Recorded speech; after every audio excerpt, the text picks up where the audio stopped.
શ્રી ઉમા માતાજી સંસ્થાન ઊંઝા પ્રેરિત વિરમગામ તાલુકાના શ્રી ઉમા મહિલા સત્સંગ મંડળની બહેનોને કીટ વિતરણ કાર્યક્રમ વિરમગામ ખાતે સંપન્ન થયો.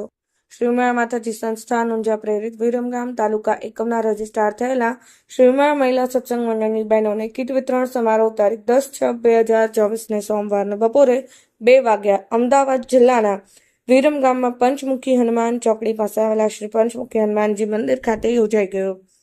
આ સમારોહમાં વિરમગામ તાલુકા એકમના શ્રી ઉમા મહિલા સત્સંગ મંડળ રજીસ્ટર થયેલા શ્રી ઉમા મહિલા સત્સંગ મંડળના સમારોહમાં ઉપસ્થિત મહેમાનોના વરદ હસ્તે કીટ વિતરણ કરવામાં આવ્યું. વિશાળ જનમેદનીની ઉપસ્થિતિમાં સમારોહની શરૂઆત દીપ પ્રગટ્ય સાથે મહેમાનોનું સ્વાગત સાથે કરવામાં આવ્યું. આ સમારોહમાં ઉપસ્થિત મહાનુભાવોએ પ્રસંગોચિત ઉદબોધન કર્યું. આ સમારોહમાં મુખ્ય મહેમાન તરીકે શ્રી ઉમા માતાજી સંસ્થાનના મંત્રી શ્રી દિલીપભાઈ પટેલ, સંસ્થાના સંગઠન ને પ્રચાર પ્રસાર સમિતિ ચેરમેન શ્રી પ્રવીણભાઈ પટેલ, સમારોહના સૌજન્યદાતા શ્રી તરીકે વિરમગામના ધારાસભ્ય શ્રી ને યુવા નેતા શ્રી હાર્દિકભાઈ પટેલ ઉપસ્થિત રહ્યા હતા.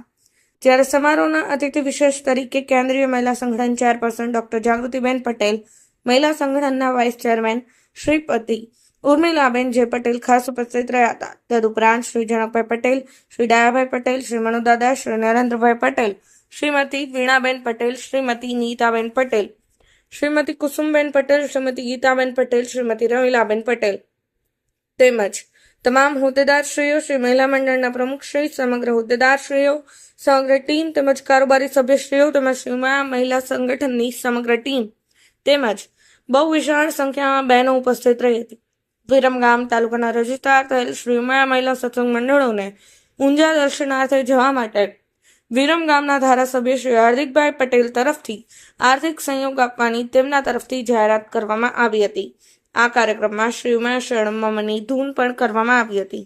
સમારોહમાં ઉપસ્થિત મહેમાનોએ પ્રસંગોચિત ઉદબોધન કર્યું હતું. આમ વિશાળ જનમેદનીની ઉપસ્થિતિમાં વિરમગામ તાલુકાની કીટ વિતરણ કાર્યક્રમ સંપન્ન કરવામાં આવ્યો હતો. જય શ્રી ઉમા. પીએ પટેલ, મીડિયા કન્વીનર, શ્રી ઉમા માતાજી સંસ્થાન ઊંઝા.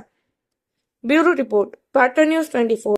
મંડળો જોડાયા છે એ સત્સંગ મંડળોને આજ કીટ વિતરણ કાર્યક્રમમાં આપણી વચ્ચે અહીંયા ઉપસ્થિત ઊંઝા ઉમિયાધામ સંસ્થાના મંત્રી માન્ય દિલીપભાઈ, સમગ્ર ગુજરાતની અંદર એ ભાવ સાથે આપણે માને લઈ જઈએ.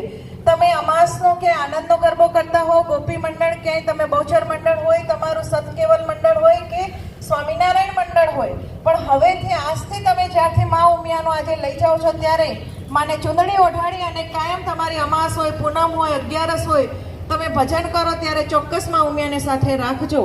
અને બીજી બાબત કે આજે મને એક રાજસ્થાનમાં એક પત્રકારે પૂછ્યું કે બેન 21મી સદીમાં તમે આ સત્સંગ મંડળોની સ્થાપના કરી અને આ બહેનોનો સમય એમ કે હવે એમના હાથમાં ખંજરી મંજીરા અને કરતાલ આપીને સમય એને પ્રશ્નાર્થ ચિહ્ન મૂક્યું.